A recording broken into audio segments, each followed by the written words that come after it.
కుక్కలు బాబోయ్ కుక్కలు. పట్టణంలో పెరుగుతున్న వీధి కుక్కల స్వైర విహారంతో ప్రజలు, వాహనదారులు, పసిపిల్లలు అటువైపు నుంచి నడవడానికి కూడా జంకిపోతున్నారు. రాష్ట్ర వ్యాప్తంగా వీధి కుక్కల స్వైర విహారం చేస్తూ కనబడిన పసిపిల్లలపై పడి కొరుకుతూ పసిపిల్లలను చంపిన సంఘటనలతో ప్రజల్లో భయాందోళన నెలకొని ఉండగా, రామగుండం కార్పొరేషన్లో కూడా ఎక్కడ పడితే అక్కడ వీధి కుక్కలు తిరుగుతూ ఇక్కడి జనాన్ని భయభ్రాంతులు గురి చేస్తున్నాయి. పట్టపగలే పెద్దలు పసిపిల్లలను ఎత్తుకుని వెళుతున్నా కూడా పెద్దలు వారిస్తున్న కుక్కలు పసిపిల్లలపై ఎగబాగడం ఇటీవల సోషల్ మీడియాలో చక్కర్లు కొడుతోంది. ఇంతటి భయాందోళన గురి చేస్తున్న కుక్కలను నివారించడంలో ఇక్కడి పాలకులు నిర్లక్ష్యంగా వ్యవహరిస్తున్నారు. రామగుండం ప్రాంతంలో కూడా ఏదైనా సంఘటన జరిగితే తప్ప ఇక్కడి అధికారులు స్పందించేలా కానరావడం లేదు. అసలే వర్షాకాలంతో భారీగా కురుస్తున్న వర్షాలతో దోమల బెడతతో ప్రజలు అనారోగ్యాలకు గురవుతుంటే పాలకవర్గం పట్టించుకోకపోవడం లేదని పలువురు ఆగ్రహం వ్యక్తం చేస్తున్నారు.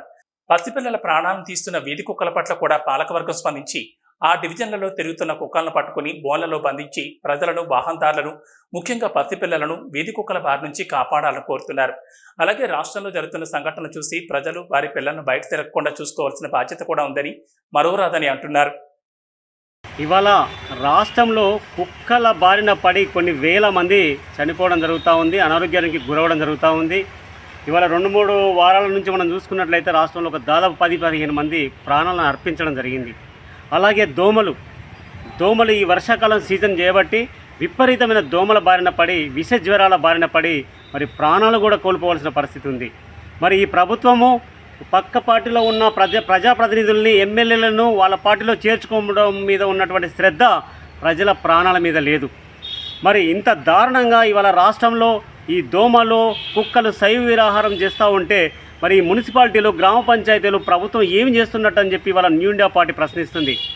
అయ్యా ముఖ్యమంత్రి, మీ పాలన కోసం, మీ రాజ్యాన్ని కాపాడుకోవడం కోసం చేస్తున్న ఈ ఎత్తులు పై ఎత్తులే కాదు, ఈ ప్రజల్ని రక్షించుకోవడంలో కూడా మీకు ఎంతో బాధ్యత ఉందని చెప్పి ఈ సందర్భంగా మీకు తెలియజేయడం జరుగుతుంది. మరి మున్సిపాలిటీ వాళ్ళకి, మరి ఆరోగ్య శాఖ వాళ్ళకి, మరి గ్రామ పంచాయతీలకి సూచన చేసి ఏ ఒక్కరు కూడా చనిపోకుండా, ఏ ఒక్కరు కూడా కుక్కల బారిన పడకుండా, కుక్క కాటుకు బలి కాకుండా ఉండే విధంగా మీరు చర్యలు తీసుకొని ఈ రాష్ట్రాన్ని, రాష్ట్ర ప్రజలందరినీ కాపాడవలసినటువంటి బాధ్యత మీ మీద ఉందని చెప్పి